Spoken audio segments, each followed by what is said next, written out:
beyond intention, determinism as the true architect. A law without voice, older than choice, older than the mind that would later name it. Human intention rises like smoke above a fire it did not start. Every system we build echoes this ancient architecture. The quiet law beneath human choice.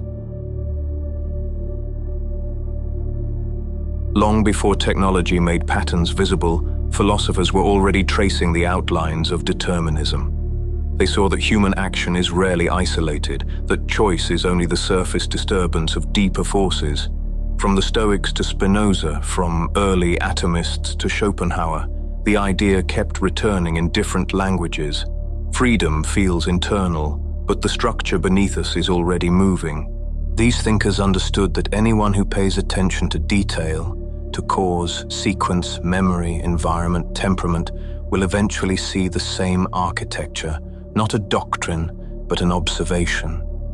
Determinism becomes visible to the one who refuses ignorance, to the one who sees the hidden mechanisms shaping behavior long before intention appears. What modern systems reveal with data and computation, ancient minds revealed through pattern recognition and clarity of perception.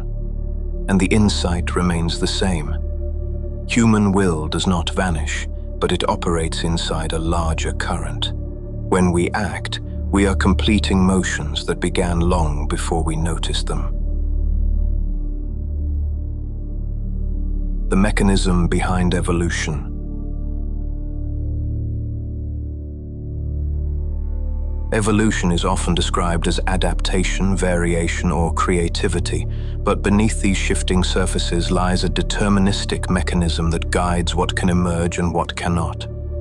Systems evolve along the lines of their internal structure, not along the fantasies we project onto them. The early philosophers sensed this long before biology or computation formalized it.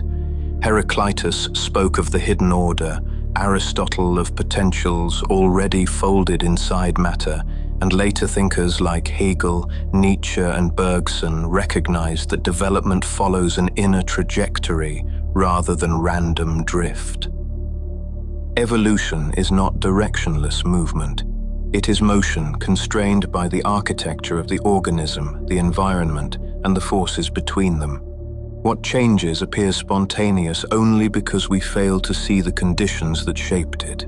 In technology, the same law holds. Software evolves toward modularity, networks toward scale, and AI toward automation because these paths were the most stable continuations of the structures beneath them.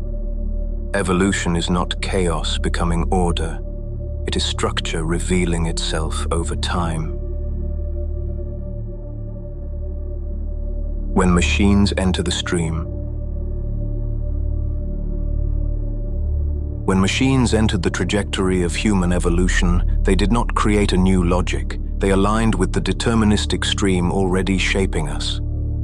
Early philosophers understood that tools are not neutral. They extend the underlying structure of the mind that builds them. Heidegger called technology a mode of revealing. Marx saw machinery as the material form of human intention, and later thinkers like Wiener and McLuhan recognized that systems evolve according to the logic embedded in their architecture. AI is not an exception. It follows the same deterministic pattern. Absorb information, compress it, optimize behavior, reduce friction, seek stability. The appearance of creativity is only the surface effect of statistical inevitability unfolding at scale. Machines do not disrupt our path. They accelerate it. They mirror our cognitive structure but move faster, wider, and with fewer limitations. When AI enters the evolutionary stream, it does not replace the human actor. It amplifies the direction we were already heading, revealing the trajectory that was hidden when only human minds were carrying it. The illusion of control in modern systems.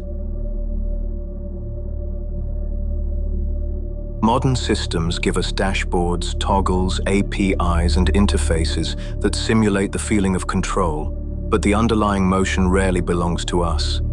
Control becomes a thin aesthetic placed on top of architectures that operate according to their own deterministic logic. Philosophers understood this long before software existed. Kant noted that causality structures perception itself, not just events. Spinoza argued that people believe they are free only because they know their actions, but not the causes that shape them. Today, this insight is visible in every technological layer. Distributed systems auto-scale without permission. Orchestration layers heal themselves. Predictive models adjust flows before a human notices the deviation. What feels like intervention is often only a delayed interpretation of processes already in flight. We design systems as if we steer them, but once deployed, they follow the gravitational pull of efficiency, cost, latency, and stability. The developer becomes less a commander and more a witness, watching structures move along paths shaped long before any conscious choice is made. The future that was already written. The future does not arrive as surprise. It unfolds as the continuation of structures already in motion. Determinism is not prophecy, it is recognition.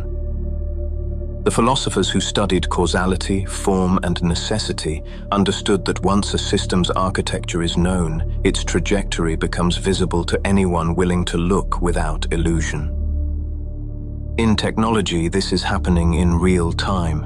The rise of AI, the shift toward automation, the collapse of old crafts, the move from creators to orchestrators, none of it is deviation. All of it is the natural extension of forces that have been gathering for decades. As systems centralize, optimize, and accelerate, the margin for human improvisation narrows. What appears new is often only the next frame of a pattern established long before awareness catches up. The future feels shocking only because we ignored the mechanism shaping it. When the architecture becomes clear, the direction becomes inevitable. We are not walking into the unknown. We are walking into the consequence of everything already set in motion. When the noise fades, only the architecture remains. Intention dissolves, stories collapse, explanations fall away. What continues is the pattern beneath them all. The oldest law, still writing the world in silence.